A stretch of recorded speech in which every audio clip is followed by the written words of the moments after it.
Stop calling. We don't have time for you. Those were the exact words my daughter said to me. Her voice was flat, irritated, like I was some telemarketer interrupting her evening, not the woman who had given her life. The silence after she hung up was deafening. I sat there at my kitchen table, the phone still in my hand, staring at the wall as if it could explain what had just happened. My hand trembled, my throat tightened. I whispered to myself, "She didn't mean it. She's just stressed. She didn't mean it." But deep down, I knew she did. Before I tell you everything, let me ask you, where are you watching from? Please, write it in the comments. I'd love to know. Maybe it sounds silly, but hearing from you, wherever you are, makes me feel a little less alone in this world. My name is Martha. I'm 71 years old, and I've been a widow for 12 years. My husband, Harold, was the love of my life. We built this home together, brick by brick, memory by memory. I used to think the laughter of our children would always echo in these walls. We had 2 kids, Daniel and Elaine. I poured every ounce of myself into raising them. I worked extra shifts, stretched every dollar, and sacrificed my own wants so they could have a life better than mine. When Harold passed, I told myself that as long as I had my children, I wouldn't be alone. But loneliness has a cruel way of creeping in. It wasn't always like this. When they were younger, they used to call me for advice, for comfort. My daughter would phone me late at night when her babies had fevers, asking, "Mum, what should I do?" My son used to come over just to sit in the backyard and have coffee with me. Back then, I felt needed. I felt loved. But slowly, as the years went by, their voices grew colder. Their visits grew shorter. I became something they checked off their list, like paying bills or running errands. And still, I called. I called because I missed them. I called because sometimes the silence of this house was so heavy, it felt like it would crush me. I called because I still believed I was their mother, and mothers are supposed to reach out. That day when Elaine snapped, "Stop calling. We don't have time for you." It was like she had finally said what they'd both been thinking all along. I sat at the table for hours after, staring at the phone, willing it to ring. But it never did. The next morning, I made myself a cup of tea and carried it to the window.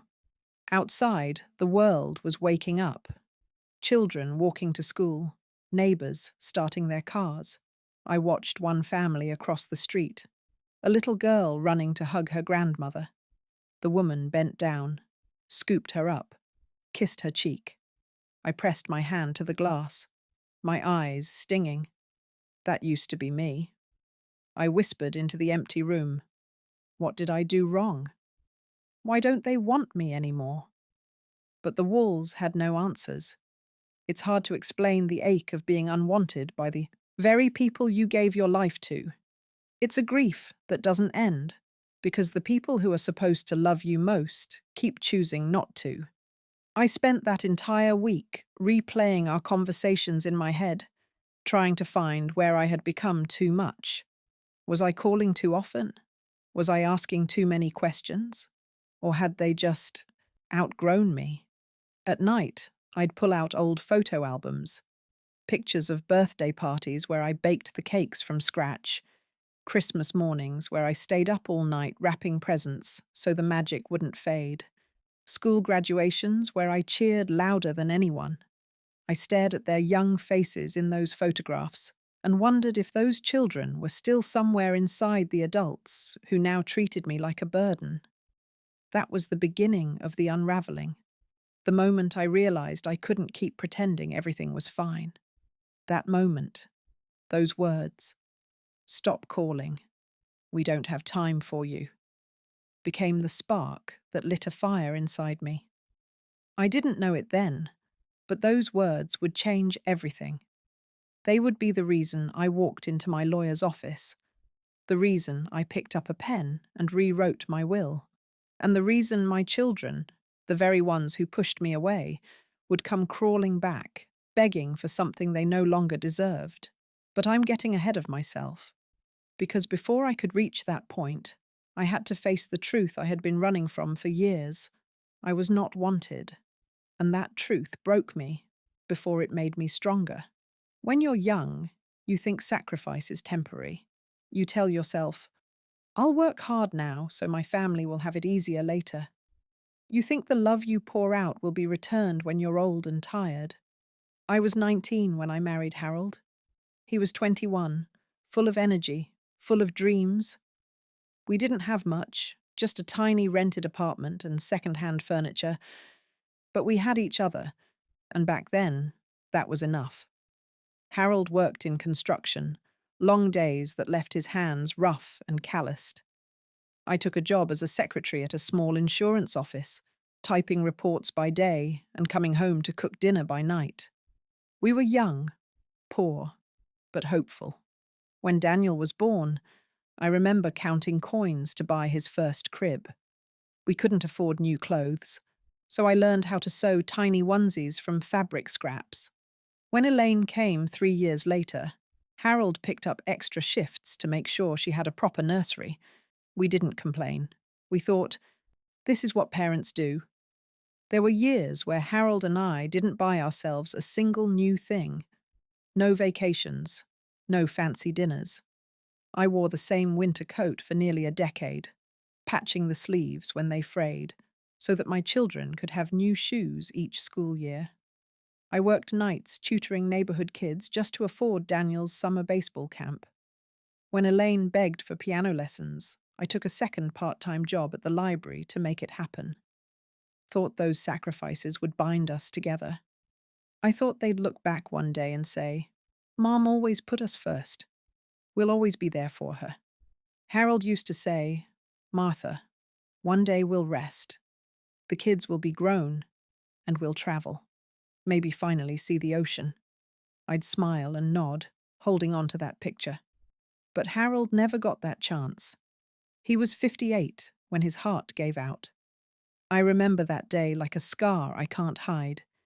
He had been working overtime on a house project, came home pale and tired, sat in his chair, and never stood again. My world shattered. I thought I'd break too. But then I looked at Daniel and Elaine, already adults but still my babies, and I told myself, you can't fall apart. You have to be strong for them. So I swallowed my grief and carried on. I made holidays happen, even when it meant cooking for hours alone. I showed up at every birthday, every school play, every graduation. I cheered the loudest. I clapped until my hands stung. I smiled through the ache in my chest. I kept Harold's memory alive for them too. Every Christmas, I'd tell stories about his jokes, his big laugh, the way he used to dance in the kitchen. I thought it mattered to them. I thought they cherished those memories. After Harold's death, I managed our finances carefully. He had left behind savings, the house, and small investments. It wasn't millions, but it was security. I guarded it fiercely, not for myself, but for my children. I even went to a lawyer to set up a will. It felt strange, writing down who would get what when I was gone. But I told myself it was my last gift to them, to make sure they'd be taken care of, just like Harold and I had always dreamed. I named them both as beneficiaries. Of course I did. Who else would I leave it to? They were my family. They were my life. I remember sitting in that office, pen in hand, thinking, they'll never have to worry. This will be my legacy. Not money, but love, in the form of security. Looking back, I almost laugh at my own naivete. I thought they would always remember the sacrifices I made, the hours I worked, the tears I hid. I thought they would never forget who held them when they were sick, who stayed awake through fevers, who prayed over them at night. I thought I had earned their love. But love, I would learn, isn't something you can earn with sacrifice. It isn't guaranteed, even from your own children. I kept on giving, year after year, never once imagining that the day would come when they would sigh at the sound of my voice, that they'd look at their phones, see my name, and feel burdened. I gave them everything, and somehow, in their eyes, it still wasn't enough. It didn't happen all at once. That's the cruelest part. If Daniel and Elaine had simply turned their backs one day and said, "We don't want you in our lives," maybe it would have been easier to accept. A clean wound heals faster. But what I got was a slow bleed. Small cuts over years, each one harder to ignore, until I realized I was drowning in them. At first, it was little things. Daniel used to visit me every Sunday morning. He'd drink coffee in the backyard, just like his father used to, and we'd talk about work, politics, the garden. Then one week, he didn't show up. He texted later, "Busy, Mum? Maybe next week." Next week came. He didn't. Elaine used to call me at least twice a week, just to check in. Sometimes she'd talk my ear off about her kids, her job, her husband's family. I didn't mind. I loved listening. I loved knowing I was still part of her world. Then her calls grew shorter. Then they stopped coming, unless I called her first. And when I called, her tone was different, irritated, distracted, as if my voice was interrupting something important. "Yes, Mom? What is it now?" I tried to ignore the sting. I told myself, they're adults now with busy lives. Be understanding. But the more I excused it, the more the distance grew. I baked Daniel's favorite peach pie one summer afternoon and drove across town to drop it off. His wife opened the door, surprised to see me. "Oh, you didn't have to," she said with a smile that didn't quite reach her eyes. I set the pie down on the counter and left, thinking I'd made a nice gesture. A week later, I stopped by again, and there it was, the pie, untouched, still in the tin, shoved to the back of their fridge. The peaches had turned brown. My heart sank. Elaine once asked me to babysit her kids while she ran errands. I stayed all afternoon, playing board games, making grilled cheese sandwiches, laughing with them. When she came back, she barely looked at me. She just said, "Thanks. I'll text you later." I waited for that text. It never came. And then there was the phone call. One evening, I dialed Daniel just to ask how his week was going. The line clicked, and I heard him speaking to his wife before he realized I was on the line. His voice was hushed, annoyed. "She's too clingy. She needs to stop calling all the time." I froze. My breath caught in my throat. He came back on the line a second later, his tone suddenly cheerful. "Hey, Mom, what's up?" I mumbled something about forgetting why I called. My voice cracked, but I forced a laugh. After we hung up, I sat in the dark living room for hours, staring at the photos on the wall. There was Daniel, age 6, grinning with missing teeth. Elaine, in her ballet costume, twirling in the living room. Me, standing behind them, proud and young and hopeful.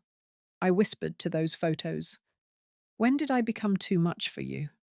When did my love turn into a burden?" That night, I couldn't sleep. The house was too quiet, too heavy. I found myself listening for a sound that would never come. Harold's voice telling me I wasn't crazy, that our children loved me, that this was just a rough patch. But the only sound was the ticking clock on the mantel. The next morning, I made tea and sat by the window, just as I always did. I watched neighbors coming and going. Across the street, a young man carried groceries up the steps to his mother's house. She opened the door, hugged him, kissed his cheek. I pressed my fingers to the glass, tears blurring my vision. I wanted to believe Daniel and Elaine would come around, that they'd remember all the nights I stayed awake with them through fevers, all the sacrifices I made so they could go to college, all the times I put myself second so they could be first. But as the weeks turned into months, the distance only grew. My phone, once full of their calls, now sat in silence. When it did ring, it was a telemarketer or a wrong number. Never them. I started waiting for their voices, the way some people wait for miracles, knowing, deep down, it might never happen. And still, I kept calling. Because hope is stubborn. Because I couldn't bear the thought that my children, my own flesh and blood, no longer wanted me. It's one thing to be hurt in private. It's another to be humiliated in front of others. That day is seared into my memory like a scar. It was my granddaughter's birthday. She was turning 8, a sweet little girl with bright eyes and curly hair who still ran to hug me when she saw me. I thought, maybe this will be different. Maybe at least today I'll feel like part of the family again. I spent the morning baking her favorite chocolate cake, just like I used to when Daniel and Elaine were children. My hands shook as I spread the frosting, but my heart felt full. I wrapped a doll I'd saved up for, tying the bow carefully, wanting her gift to stand out among the rest. When I arrived at Elaine's house, the driveway was full. Cars lined the street. Laughter spilled out from the backyard. I walked in, holding the cake and the gift, and for a moment I almost felt normal again. Children were running, balloons tied to the fence, music playing low. I greeted people, set the cake down on the table, and took a seat. At first, everything seemed fine. I helped cut slices of pizza for the kids, tied ribbons back in little ponytails, smiled when people said, "Oh, you must be Elaine's mum." But then it happened. Elaine was surrounded by a few other mothers, chatting about school schedules and vacations. I stepped over, smiling, and tried to join in. "When your brother was that age," I began softly, "he used to—" Elaine cut me off mid-sentence. Her voice was sharp, louder than it needed to be. "Mum, please. Stop calling me for every little thing. We're busy. We can't always pick up the phone." The words hung in the air.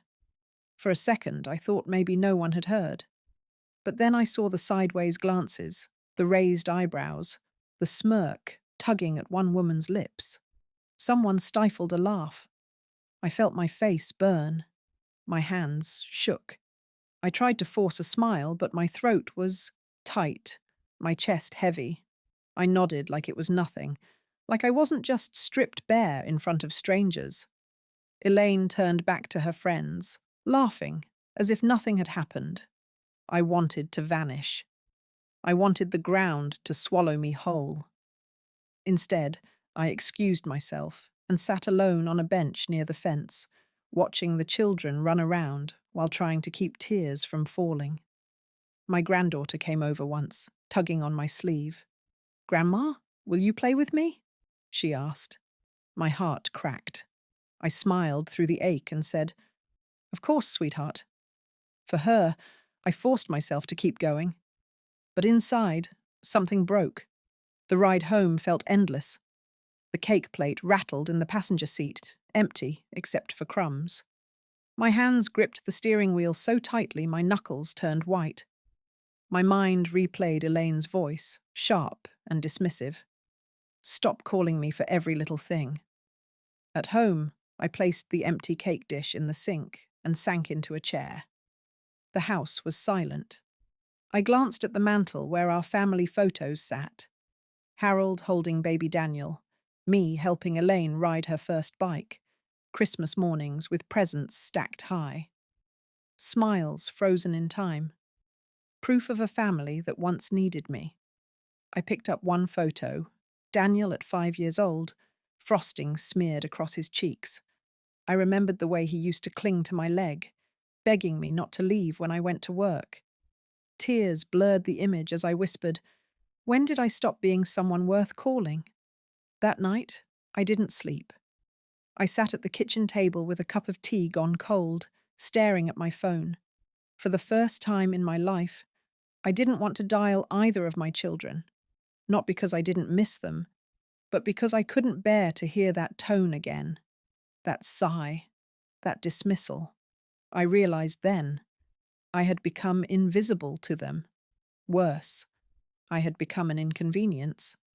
And as much as it broke me, that realization planted a seed. A quiet thought I tried to push away at first. If they don't have time for me in their lives, why should I leave them everything when I'm gone? It was the first time I allowed myself to even imagine a life where my sacrifices didn't automatically belong to them. That thought scared me, but it also freed me, just a little. I didn't know it then, but the humiliation I felt that day, the sting of being dismissed like a nuisance in front of strangers, was the crack that let the light in. It was the beginning of my resolve, because I would never let them take me for granted again. The night after Elaine's birthday party, I sat at the kitchen table long after the sun had set. The empty teacup in front of me had gone cold hours ago. I kept staring at the stack of unopened mail, the pile of bills and letters, anything to avoid the echo of my daughter's voice in my head. "Mum, please, stop calling. We don't have time for you." Her words played over and over, sharper each time. I pressed my hands against my ears, but they wouldn't stop. I had spent decades giving, serving, loving, and now I was a burden. Finally, I stood up and walked to the cabinet where Harold and I had kept our important documents. My fingers trembled as I pulled out the old folder, the one with our mortgage papers, birth certificates, and my will. The last time I had looked at it, Harold was still alive. We had sat together at the lawyer's office, holding hands, telling ourselves this was a practical step for the future. I remembered how I'd written down Daniel's name, then Elaine's, smiling as I signed the paper. I thought it was love in ink, security for our children. I thought it meant they'd always carry a piece of us. But now, staring at those names, all I felt was bitterness. I traced their signatures with my finger and whispered, "You told me you don't have time for me. So why should I leave you my life's work?" The next morning, I made an appointment with my lawyer. The receptionist looked surprised when I arrived. "Mrs. Carter, it's been years. Everything all right?" I smiled faintly. "Everything's fine. I just need to make a change." Inside his office, the lawyer adjusted his glasses, pulling up my file. "So, you'd like to update your beneficiaries? That's simple enough. Just tell me what you'd like." For a moment, I hesitated. Saying the words out loud felt like betrayal. A part of me still wanted to believe Daniel and Elaine would come back, would remember the mother who raised them. But then I saw Elaine's smirk, Daniel's dismissive whisper. I remembered the untouched pie in their fridge. My voice came out steady. "Remove their names. Both of them." The lawyer blinked. "Both? Mrs. Carter, are you sure? It's unusual?" "I'm sure." My tone surprised even me. Firm, cold. He leaned back, studying me. "And who would you like the estate to go to instead?" I sat quietly for a moment. Then I thought of Harold, of the way his eyes softened whenever he saw children laugh. I thought of the evenings we'd dreamed of doing more for others if we had the means. "To the children's hospital," I said finally, "and a scholarship in Harold's name at the local college. Let his legacy live on where it matters, where it will be appreciated." The lawyer nodded slowly. "That's a noble choice." Noble, maybe. But to me, it felt like survival. As I signed the papers, my hand didn't shake. I felt a strange calm settle over me, like I was finally taking back something I hadn't realized I'd given away. My dignity. When the pen left the paper, I exhaled. For the first time in years, I wasn't writing my children into my future. I was writing myself free. On the drive home, I rolled down the window, letting the wind rush through my hair. The sky was streaked with orange and pink, the kind of sunset Harold used to love. I whispered, "We did it, Harold. We finally put ourselves first." That night, I slept better than I had in months. In the morning, I woke with a sense of lightness. I made coffee, tended to my small garden, and hummed as I worked. My phone sat on the counter, silent. For once, I didn't mind, because now I wasn't waiting for their calls anymore. Secrets don't stay hidden forever. And mine, the change I'd made at the lawyer's office, wasn't going to either. I hadn't planned on telling Daniel or Elaine. In fact, I thought maybe they'd never know until I was gone. But life has a way of spilling what you think you've locked away.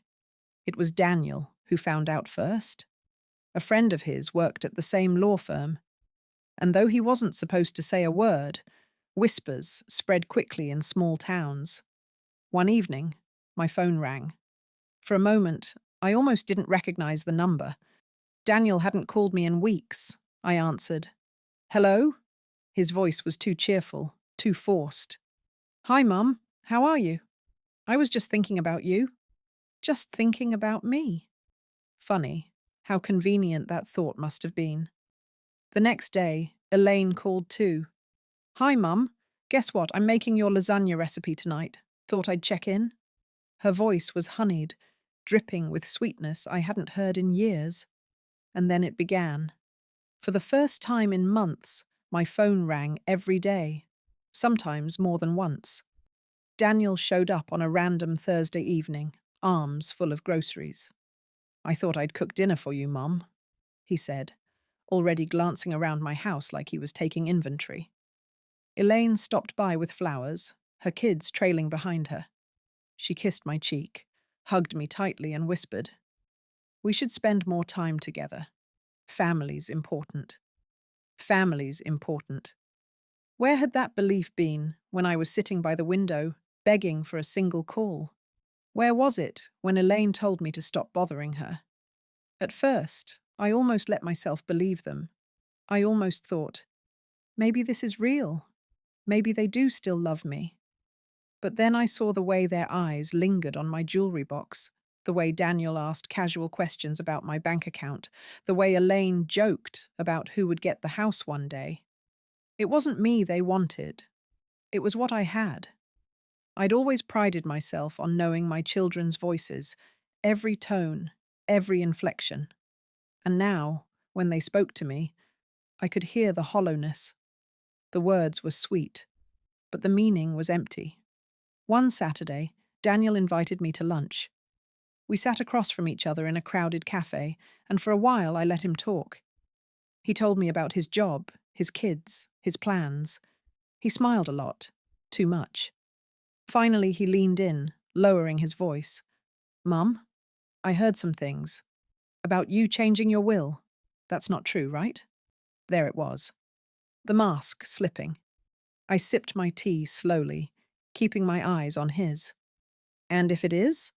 His smile faltered. He laughed nervously. "Come on, Mom. That's just silly. Of course you'd leave things to your children. That's what family does." Family. The word tasted bitter. I didn't answer. I didn't need to. My silence told him everything. From that day on, the visits grew more frantic. Elaine started dropping by unannounced, bringing casseroles, fussing over the curtains, pretending to care about my health. "Are you taking your vitamins, Mum? You really should see the doctor more often.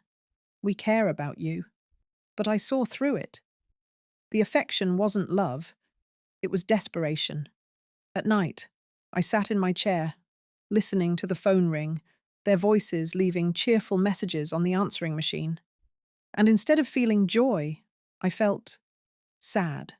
Sad for them, for the way greed had hollowed them out. Sad for myself, that I once believed love like theirs could never fade. But underneath that sadness was something else too, something stronger. Resolve. Because for the first time, I wasn't chasing them. I wasn't waiting by the phone. I wasn't baking pies just to be ignored. They were the ones scrambling, begging, chasing, and I realized something powerful. I wasn't powerless anymore. They had pushed me aside, and I had finally pushed back. Not with yelling, not with tears, but with ink on paper. And now they were the ones left scrambling in the silence I used to know too well. It was bound to happen. Pretending only lasts so long. For weeks, Daniel and Elaine had been circling me like vultures, trying to act like dutiful children. Phone calls, visits, casseroles, grocery runs, all of it dripping with a sweetness I hadn't tasted in years. But I could smell the rot underneath. One Sunday afternoon, they both showed up at my house together. That almost never happened. Usually they could barely stand to be in the same room, always competing for my attention or Harold's old possessions. But that day, they came united, which only meant one thing. They wanted answers. I was sitting in the living room, knitting by the window, when I heard Daniel's heavy knock. Elaine's voice followed. "Mum, we're here. Surprise." I opened the door to see them both smiling too wide, their arms full of grocery bags. "We thought we'd make lunch," Elaine said quickly, brushing past me before I could answer. Daniel followed, setting the bags down on the counter with a loud thud. I watched them bustle around the kitchen, pretending to be a happy family. My heart ached at how fake it all was. I sat at the table, silent, waiting for the real reason they were there to come spilling out. And it did. Once the food was in the oven and the small talk dried up, Daniel cleared his throat. He glanced at Elaine, then looked at me. "Mom," he began carefully, "we heard something. About you changing your will." Elaine leaned forward, her voice soft, almost pleading. "It's just a rumor, right? You wouldn't really cut us out. I mean, we're your children." There it was, the truth behind the flowers and phone calls. I set down my knitting, folded my hands, and looked them both in the eye. "And if I did?" Daniel's jaw tightened. "Mum, that's not fair. After everything we've done for you—" I couldn't help it. I laughed. A short, bitter sound that surprised even me. "Everything you've done for me? Tell me, Daniel, what exactly have you done for me? Was it the weeks you ignored my calls? The pies left to rot in your fridge? The whispers about me being clingy? Or was it the way your sister humiliated me in front of her friends, telling me she had no time for me?" Elaine's face flushed red. "That's not what I meant." "It's exactly what you meant," I snapped, my voice sharper than I'd ever allowed it to be. "Don't you dare stand in my house and talk about fairness when you've treated me like a burden for years." The room went quiet. The oven hummed, the clock ticked, and the only sound was my breathing, heavy but steady. Daniel finally spoke, his voice lower, harder. "So what? You're just going to give everything to strangers? To some charity? That's ridiculous, Mum. Family should come first." Family, that word again. Always on their lips when it was convenient, when it meant money, when it meant inheritance. I leaned forward, my eyes locked on his. "Family? Family doesn't hang up on you. Family doesn't tell you you're too much. Family doesn't make you feel like garbage in front of others. You had no time for me when I needed you most. So now, I have no time for you. Not in my life, and not in my will." Elaine's mouth opened, then closed again. She looked like a child caught lying, her eyes darting to Daniel for support. He stood, anger flashing in his eyes, but he didn't move closer. I sat back, my hands steady in my lap. "I'm not doing this out of spite. I'm doing it because I finally understand. You don't love me. You love what I can give you. And I won't spend my last years begging for scraps of affection or bribing you with promises of money I'll never see. I'd rather give it to people who need it, who will cherish Harold's memory, who will appreciate what we built." The silence was deafening. Daniel finally muttered, "Unbelievable," and stormed out, slamming the door so hard the frame rattled. Elaine lingered, tears brimming in her eyes. "Mum," she whispered, "please." But the words I had waited decades to hear, "I'm sorry, I love you, I was wrong," never came. She turned and followed her brother out. I sat alone at the table again, But this time I wasn't broken. My heart was heavy, yes, but it was also free. For once, I had spoken the truth, and it had power. And for the first time in years, the silence didn't scare me. After they left that day, the house was quiet again. For years, that silence had felt like a punishment, a hollow ache that reminded me I was unwanted. But now, it felt different. I sat at the kitchen table, the casserole cooling in the oven, untouched. Their voices no longer echoed in my ears. Instead, Harold's laughter came back to me, faint but warm. I could almost hear him saying, "You finally did it, Martha. You finally chose yourself." And he was right. In the days that followed, Daniel and Elaine called a few more times. Their messages shifted quickly from sweet to sour. At first, "Mum, we love you. We're family. Let's not fight." Then, when I didn't respond, "You're making a mistake. You're being manipulated. You'll regret this." But I didn't. Not for a single second. Instead of answering their calls, I started filling my days with things I had once put aside. I joined a book club at the library. I planted roses in Harold's old garden bed, watching the buds rise toward the sun. I began volunteering twice a week at the children's hospital, the very place that would one day hold Harold's legacy. Do you know what it feels like to walk into a room and see a sick child smile because you brought them a storybook, or a handmade quilt, or just your presence? It feels like being needed again, not for money, not for inheritance, for love, for humanity. I hadn't realized how starved I was for genuine affection until I found it outside my family. One afternoon, as I left the hospital, a little boy ran up and hugged my legs. "Thank you, Miss Martha," he said softly, clutching the toy car I had given him. His mother's eyes brimmed with tears. "You've been a blessing," she whispered. Blessing.